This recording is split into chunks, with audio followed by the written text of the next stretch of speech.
start recording. Go.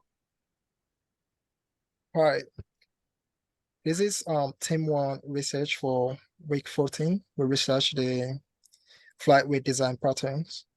So before we start, we're going to introduce ourselves. Ibrahim Kamara. Martin Nkala. And I'm Boise Wokolo.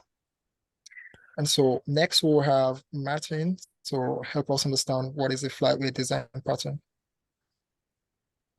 Okay, so the flyweight design pattern, it is a memory optimization design pattern that allows us to reuse already created objects. Next slide. You might ask yourself, so how do we achieve this memory optimization within our code base? So firstly, we need to have what we call intrinsic properties. These are the properties that do not change their state at runtime. And secondly, we also have to extract what we call extrinsic properties. Those are the ones whose state can be altered by other objects at runtime. Next slide. Okay, so what are the pros and cons of using this design pattern? Well, firstly, with the pros, it saves memory resources. And then for the cons, it can be complex to understand since there is a pattern inside another pattern. You'll be able to see this as we go forward with our presentation. Secondly, it is prone to premature optimization. It's pretty easy for somebody to trade RAM over CPU cycles. Next slide. Yeah, next we're going to talk about how this design pattern can be applied in the Skit code base. We can see that some of the problems we have, that the creation of birds in the spawn function of the Skit class contains a lot of repetition when passing the arguments needed to create birds. We want a better way to get these arguments since they are the same in most cases. The next slide will show us how these intrinsic properties that Martin talked about are stored in the bird args cache class. So the radius, for example, or the size, or even the points at different levels actually are the same for the different types of birds.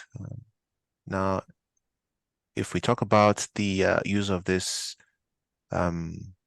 bird arg cache class, it becomes easier when we use a flyweight factory in managing its access. So to enhance the ease of reaching different flyweights, it helps to implement a factory method responsible for overseeing a pool of existing flyweight objects. In our case, the bird args cache is the pool that contains all the intrinsic or unchanging properties that Skit spawn function is interested in. We'll see the integration in the next slide. The spawn function, which is responsible for creating different types of birds based on the game levels, uses the bird level factory class to get the flyweight properties it needs to successfully and efficiently create different types of birds. Now, let's talk about recommendation for use. The flyweight design patterns is recommended when we have a program that is suitable to support a huge amount of objects that can barely fit into the available memory space.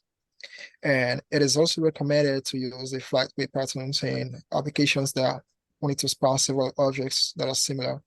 Just example of how birds are spawned in the Skit code base. And also, the flyweight patterns works well when objects or needs or contain states that can be external or shared between many objects. The next. And so from what we learned in our research, we concluded that the flyweight patterns refers to an object that minimize memory usage by sharing some of the initial object's data with other similar objects.